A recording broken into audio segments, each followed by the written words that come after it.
Есімім Бағдат. Жасым 40-қа таяп қалды. Сонда да әлі күнге дейін жападан жалғыз күн кешіп келемін. Үйленбедім емес, жастықтың жалындап тұрған шағында 20-ға таяған кезімде отау құрдым. Әсем есімді сұлу бойжеткенге ессіз ғашық болып, жассың ғой деген айналамдағы адамдардың сөзін құлағыма ілмей, сүйіктімді еркінен тыс алып қашып келдім. Сол кезде өзім 19 жаста болсам, келіншегім 18-ге әлі толмаған болатын. Мен кішкентай кезімде әкем апаттан қаза болған. Анам мені жалғыз өзі ешкімнен кем етпей өсірді. Анам мен әкемнің анасы Мария әжем үшеуміз бірге тұрдық. Әжем үнемі сен әкеңнің аманатысың, сені көзімнің қарашығындай сақтаймын деп мені жан баласына жолатпайтын. Мені еш жерге жібермеуші еді. Әкемнің артында ұрпақ қалмай қалуынан қорықса керек сірә. Бар тәттіні менің аузыма тығып отырушы еді. Менің кесірімнен байғұс анама күн көрсетпейтін, күндіз түні қызғыштай қорғап жүруші еді. Балаңа қара деп анамды еш жерге жібермейтін. Емін еркін, мүлдем таршылық көрмей жегенім алдымда, жемегенім артымда болып өстім. Өте ерке едім. Әжем мен десе ішкен асын жерге қоятын. Жасөспірім жігіт болсам да, әжем мені құшағынан жібермейтін. Әр сөзінде: Аллахым, балам Саматтың артынан ұрпақ ергенін көрмейінше менің жанымды ала көрме, арманда кетпейін, немеремнің тойында шапқылап жүретін күш-қуат бере көр деп айтып жүретін. Алла тағала оның дұғасын қабыл етті. Жас болып, жаңылыс басқан шағымда ешкім мені қолдамаса да, әжемнің бұйрығымен ерте үйлендім. Келіншегім де әлі балалығы басылмаған ерке қыз еді.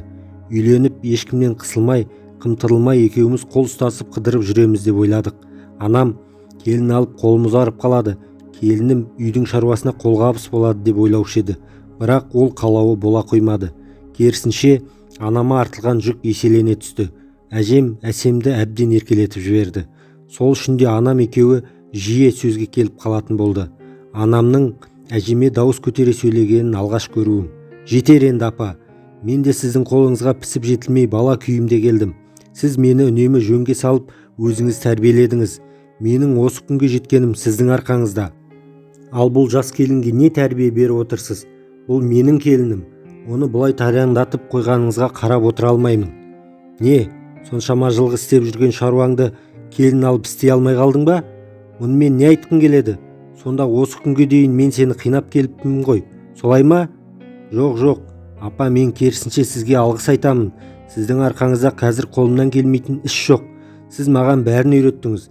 Еңбекқорлық, іске тиянақты болу, жауапкершілік бәрін сіз үйреттіңіз. Келінді де солай тәрбиелесеңіз еш наразылығым болмас еді. Алайда сіз оны әбден жалқау етіп тындыңыз. Сіз бен мен мәңгі қасында жүрмейміз. Өмірдің қызығы мен шыжығын бірге көрсек екен деймін. Әжем ананың жан айқайын тыңдағысы келмеді. Анама өкпелеп бөлмесіне тығылып қалды. Әжемнің анама деген өкпесі қара қазандай. Тіпті анам мен бір дастархан басына отырып ас ішпейтін күйге жетті. Әжем анамның дайындаған тамағын жемей қырсығып әбден ашықты. Анам да алған бетінен қайтар емес. Екеуі бір-біріне ерегісіп жүрді. Осының барлығына сендер кінәлісіңдер дегендей, анам келіншегім екеумізге мінез көрсетіп жүрді. Анамның бұлай қыңыр мінез көрсеткенін алғаш көруім. Анам түк істемей қойды. Таңертең үйден шығып кеткен күйі күн батқанша үйге келмеді. Әжем анама өкпелі болғанымен анам үшін алаңдап, есік күзетіп, әрі де бері жүріп мазасыз күй кешті. Анам үшін бәріміз де алаңдадық. Күн батқанда анам есіктен кіріп келгенде оны көріп бәріміз де таңданып қалдық. 40 жыл бойы шешпеген орамалы шешіліп, шашын боятып, үстіне әдемі көйлек киіп, анам кіріп келді. Қолында дорба базарлығы бар. Әжемнің екі көзі шарасынан шығып кете жаздады. Назира, бұл сенбісің? Мына түрің не? Масқара. Я, мен. Түрме не болыпты? Жалаңбас жүргенің не? Ұят емес пе? Сенің есің аусайын деген екен. Есім ауысқан жоқ, керісінше ескіре бастады. Осы күнге дейін ұлым үшін, сіз үшін өмір сүрдім. Қатарынан қалып, ешбір қызық көрмей келемін. Ал оның ақысына не алдым? Бейнетімнің өтеуі қайда? Балам бір қатынның құшағында кетті. Ал сіз болсаңыз, сол келіннің бір жеріне кіріп кетердей жүрсіз. Бұдан былай тек өзім үшін өмір сүремін. Өз шығындарыңды өздерің төлеңдер. Төле, свет, газ, судың ақшасын. Анам бұл сөздерді маған қарап тұрып ашулана айтты. Олай дейтінде жөні бар. Әжемнің зейнетақысы өзінің баратын жерінен артылмайды. өлімі бар, тойы бар, кейде тіпті жетпей қалатын кездері де болады. Ал мен болсам әр жұмыстың басын түртіп ақша тауып қатырмайтынмын. Әжемнің сол кездегі ашуға мінген түрін әлі күнге дейін ұмыта алмаймын. Ашу үстінде анама қаншама ауыр сөздер айтты. Осы тайрандағаныңда жетер. Осы күнге дейін қиналып келген екенсің ғой. Ендеше бұдан былай ешбір тірлік істемейсің. Аллаға шүкір, күш-қуатымнан арыла қойған жоқпын. Құдай күнімді саған қаратпасын. Бұдан былай сенің қолыңнан Құдайдың қара суын да ішпеймін. Маған жолаушы болма. Келініңіз бар емес пе? Сол істеп берсін ас-ауқатыңызды. Әжемнің қаһарынан аяқ тартар анам жоқ. Анам сол күннен бастап үйдің бірде-бір шаруасын істемей қойды. Бәрін әжем өзі істеп жүрді. Тіпті сиырдың астынан бүгілген аяғы жазылмай, орнынан тұра алмай қалса да алған бетінен қайтар емес. Анам болса күнде қыдырып, өзімен өзі рахаттана жүрді. Алайда көз жанарынан әжем үшін уайымға салынып жүргенін аңғаруға болатын еді. Әсемді үй шаруасына әжем баптап жүрген. Алайда оның сүйінші хабарын естіген әжемнің қуанышы жер-көкке сыймай, оның аяғын аспанға көтеріп жатқызып қойды. Иә, әсем құрсақ көтеріп ана танатын еді. Әжем өте намысшыл адам болатын. Бар шаруаны жасау қиынға соқса да анамның алдына барған жоқ. Қазіргі техникалардың тілін білмеген соң әжем есік алдында қолданыстан шыққан өзінің тандырына нан жауып жүрген. Ыстықтан ба әлде анама деген ашу ыза өкпесінен бе қан қысымы көтеріліп есік алдында есінен танып құлады. Анам бөлмесінде терезеден қарап отырған болса керек, бірден жүгіре жетіп келді. Мен көтеріп әкеліп үйге жатқыздым. Анам дереу тілінің астына дәрісін салып шырылдап жылап жүр. Апатайым, мендей ақымақ келініңізді кешіріңізші. Мен үшін тірі жүргеніңіздің өзі бақыт. Менің арқа сүйенішім өзіңіз ғана емессіз бе? Мені тастап кетпеңіз, апатайым. Мама, әжеме ештеңе де болмайды. Шық бұл жерден, жатып ішер арам тамақ неме. Осының барлығы сенің кесіріңнен. Өз еркелігің аздай, балалығы басылман тағы бір ерке тотайды алып келіп, берекемізді қашырдың. Жоғал әрі. Анам мені осылай бөлмеден қуып шықты. Сол кезде мен анамды өзіме жау көрдім. Анам әжемнің қасынан бір елі ажыраған жоқ. Күндіз түні қасында болды. Ыстықтай сорпасын үзбей, дәрілерін уақытында ішкізіп күтім жасады. Әжем ес жиған соң тағы да сол қырсықтығын жалғастыра берді. Әжем өзінің қауқары жетпеген ас суын әсемге дайындатып жүрді. Мұрны тыржыңдап, әйелім әрең бір тамақты істейтін. Үйде береке жоқ. Айналдырған үш әйелдің басы бір үйге сыйыспай жүр. Мен де үйден безе бастадым. Келіншегіммен қол ұстасып қыдырып, ойнап күліп жүргім келетін. Әсем үнемі әжеме күтім жасап жүрген соң біз үй қамақта отырғандай күй кешіп жүрдік. Әсем ыңқылдап-сыңқылдап жүріп, аман есен ай күніне жетіп, ұл баланы дүниеге алып келді. Әжемнің қуанышы қойнына сыймай, бар ауруын ұмытып кеткендей шапқылап жүрді. Тықпыштап жиған тергенінің бәрін шашып, шөбересінің шілдехана бесік тойын дүркіретіп жасап берді. Әсемнің қолын мұздай суға тигізбей, анам мен әжем шырпыр болып шапқылап әлек. Ұлым Батырхан бұл үйге бақ береке әкелгендей. Әжем мен анамның ара қатынасы жақсара түсті. Әсем бірде бір шаруаға араласпайды, тек балаға қарайды, болды. Солай күндер жалғаса берді. Ұлым 8 айдан асып еңбектеп жүре бастады. Әсемнен қашып, үнемі әжемнің қасынан шықпайтын. Әжем байғұс өзі әрең жүргеніне қарамай, шөбересін арқалап жүруші еді. Ал анам жұмыста болған соң үйдің шаруасы әсемнің мойнына артылды. Әбден дайын тамақты ішіп жеп, дайын асқа тік қасық болып үйренген әйеліме бұл жүк ауырлық қылған болса керекті, күн сайын жылап-сықтап миымды ашыта бастады. Жаным, мен де адам секілді өмір сүргім келеді. Мен үйде емес түрмеде жүрген секілдімін.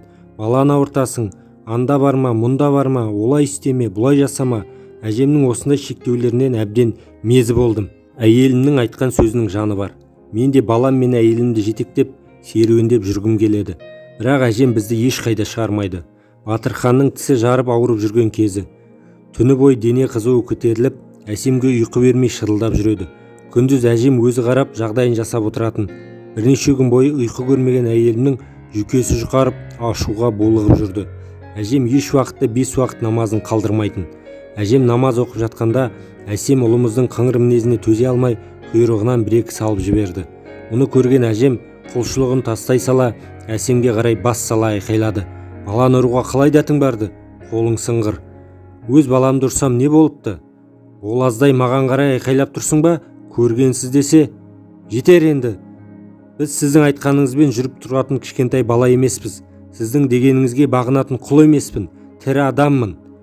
Әкеліңіз, беріңіз баламды. Әсем бар мінезін көрсетіп, балам екеуінің киім-кешегін жинап үйіне кетіп қалды. Кімнің жағына шығарымды білмей үнсіз тұрдым. Әжемнің ең осал тұсы ол немересі екенін бәріміз де білеміз. Әжем маған жақындап үнсіз тұрды да, сөйлеуге дәті жетпей үнсіз қалды. Адамдарға таң қаламын. Елдің бәріне өсек керек. Осындайға ағайын туыстар келгіштеп кетті. Бәріне де әжем әйелімді жамандап әлек. Осы күнге дейін түк істемей келді. Қолынан бір іс келмейді. Қазіргі жастардың бәрі жалқау. Тамағының дәм тұзы болмайды. Ондай келінді қайтесіз? Бар бәле сонымен кетсін. Әжемнің бұл сөздеріне ызам келді. Оны осындай еткен өзі емес пе? Ұрпағымды көбейтсін деп өзі басына шығарып алды емес пе? Ендеше неге елдің бәріне оны қаралап жүр? Ашудан жарылардай болып жүрмін. Түн ортасында көшеге шығып Әсемге қоңырау шалдым. Ол ашулана жауап берді. Мені мазалама, маған хабарласпа. Өшірме, мені тыңда, мен сені қолдаймын. Маған ашуланып ұрсайын деп тұрған боларсың десем, жоқ, сен түгілі өзім де әжемнен қашып кеткім келеді. Әжемді осылай бір сілкіп алғаның дұрыс болды. Адам қартайған сайын бала секілді. Әжемді тәубесіне келтіру керек. Не деп тұрсың? Сен үйіңде біраз уақыт жүре тұр. Әжем өз-ақ алдыңа барып жалынып алып қайтады. Әй қайдам, әжеңе мені керек етеді дейсің бе? Мені білетін әжем болса Батырхан үшін бәріне де барады. Негізі мүлдем ажырасып кететін ойым жоқ. Ашумен кетіп қалғаным дұрыс болмады. Маған сен, біздікі дұрыс. Әжем өзгеріп, біз әжемнің емес, әжем біздің қалауымызды орындайтын болады. Сол түні ұйқым келмей таңға жақын көзім ілініп кетіпті. Демалыс күні болғандықтан еш алаңсыз ұйықтап жатыр екенмін. Маңдайыма тиген ыстық алақанды сезіп ұйқымнан ояндым. Жанымда әжем отыр екен. Балам, бұлай түске дейін ұйықтамаушы едің ғой. Миымды ашатын әйелім мен балам жоқ. Рақаттанып ұйықтап жатыр едім. Олай деме, солармен өмір қызық емес пе? Саған келген себебім де сол еді. Барып әйелің мен балаңды алып қайт. Жоқ, бармаймын. Олардың маған керегі жоқ. Қыдырсын, киінсін, ішсін, жесін, қалағанынша өмір сүрсін. Ашуға бой алдырма балам. Әже, маған ол жайында ештеңе айтпаңыз. Оның атын естісем зығырданым қайнайды. Әжем менің бұл сөздеріме иланбай сенді. Бірақ та мен бұның бәрін әжемді өз ісіне өкіндіріп, бізді билеуін тоқтату үшін әдейі жасадым. Күн сайын әйелім мен баламмен сөйлесіп жүрдім. Әжем біресе анама, бірде маған барып, алып келіңдер деп жалынып жүрді. Менің ашуым өтірік болғанымен, анам шын мәнінде әйеліме қатты ашулы еді. Өзі кетті, өзі келсін деп жүре берді. Әжем шөбересін сағынып, көзіне жас алып жылап алатын. Болды, аз қалды. Әжем өзі барып немере келіні мен шөбересін алып қайтады деп жүредім. Бірақ та мүлдем мен күтпеген жағдай орын алды. Таңға жуық шырт ұйқыда жатқанмын. Анамның шыңғырып айқайлаған даусынан шошып оянып, сасқанына іш киіммен сыртқа жүгіре шықтым. Анам жерде жатқан, маңдайы жарылған әжемді көтере алмай арпалысып жатыр екен. Дереу әжемді көтермек болдым. Сол сәтте әжем қор ете қалды. Әжемді үйге кіргізіп бара жатқанда бүкіл денесі бір сілкінді де сылқ ете қалды. Иә, әжем менің қолымда, көз алдында жан тапсырды. Әжем соңғы күндері ешкімге сөйлемей қойған болатын. Әсем екеумізді шын мәнінде ұрсып жүр, ажырасып кетеді деп ойладым. Олай ойлағанын өзім қалаған едім. Бар ойым, әжем қыңыр мінезінен арылса екен деп едім. Алайда оған өлімге әкеп соқтырар тұзақ құрғанымды аңғармаған екенмін.